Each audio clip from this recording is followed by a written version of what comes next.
Hi guys, this is my philodendron Birkin. I actually have two of these, so this is the one. If you didn't see my unboxing, I'll try to link it down below, or it's going to be above on the top part of the video. And so let's begin. So if you did watch the unboxing, this is going to be the part one for her vlog or plant vlog. I think I never really liked Birkins. I don't know, I just kind of thought they were just blah and boring, to be really honest. And I gotta say, a friend of mine, Bernie, shout out to Bernie down in Australia, she has a massive collection of Birkins, and every time she posts, I think it's just seeing it over and over again, it really grew on me. And then I was just looking around. I really wasn't in search for this particular plant, but then I saw and I wanted to make an order. And I thought, why not? And everywhere that I do look, it's always kind of out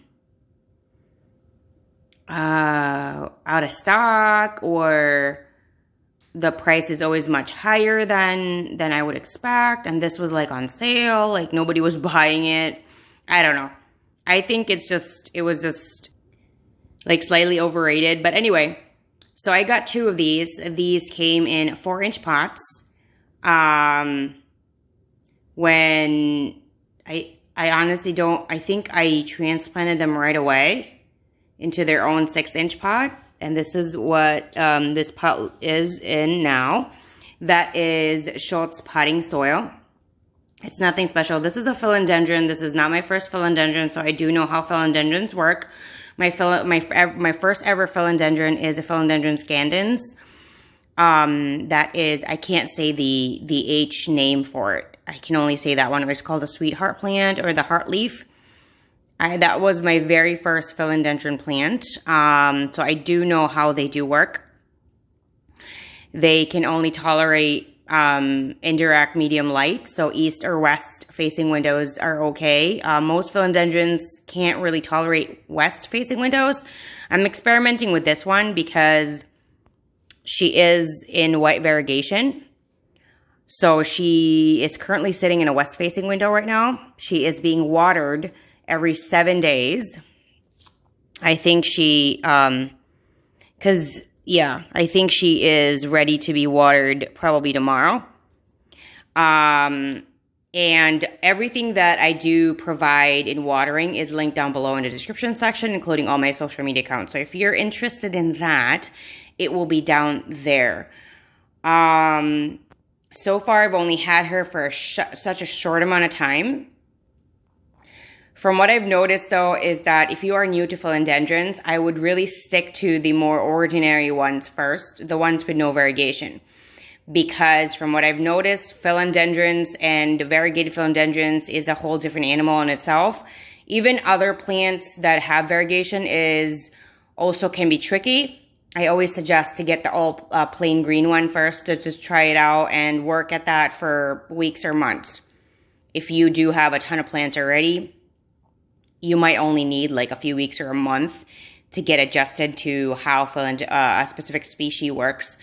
But if you are very new to plants and like houseplants, I would suggest to wait like several months before experimenting and getting a more variegated plant, because their needs are completely very, very different, and you might just kill them. So what I do with this one is if the top part of the soil is dry, I do water her. When I got her, I think this one just opened. When I got her, this was a little nub, and now she's opened. Again, this is a 6-inch pot. It sits in a west-facing window. She is currently watered between like every 7 days. Philodendrons are very sensitive. If you underwater them, they will brown right away, especially like the tips. They'll brown right away. If you are new to plants and houseplants, leaves always try to talk to you. So whenever there's a change in your leaves, there's something that your plant is trying to communicate with you, and you have to pay attention on what it is.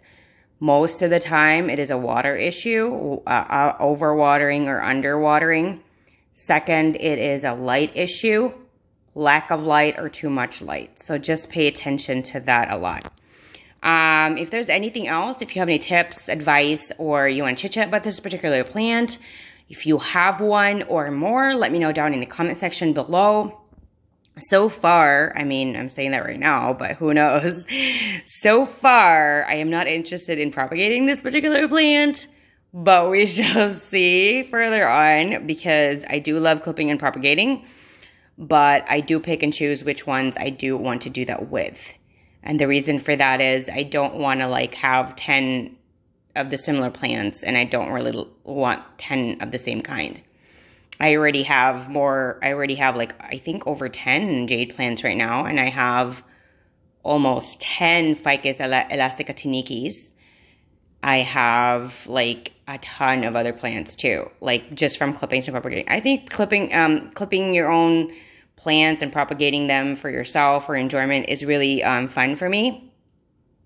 But again, I would suggest you have to be prepared for that. You have to have the space and the equipment and stuff like that.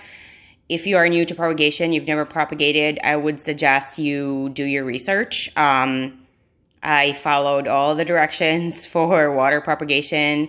That never worked for me, and all other kinds of propagation. And if you want to know more about how I propagate and how I successfully propagate, you can check out my propagation videos. There's several of them, so do check that out. If you have any other questions or you want to just talk about this particular plant, feel free to do that in the comment section. I love hearing from you guys all the time.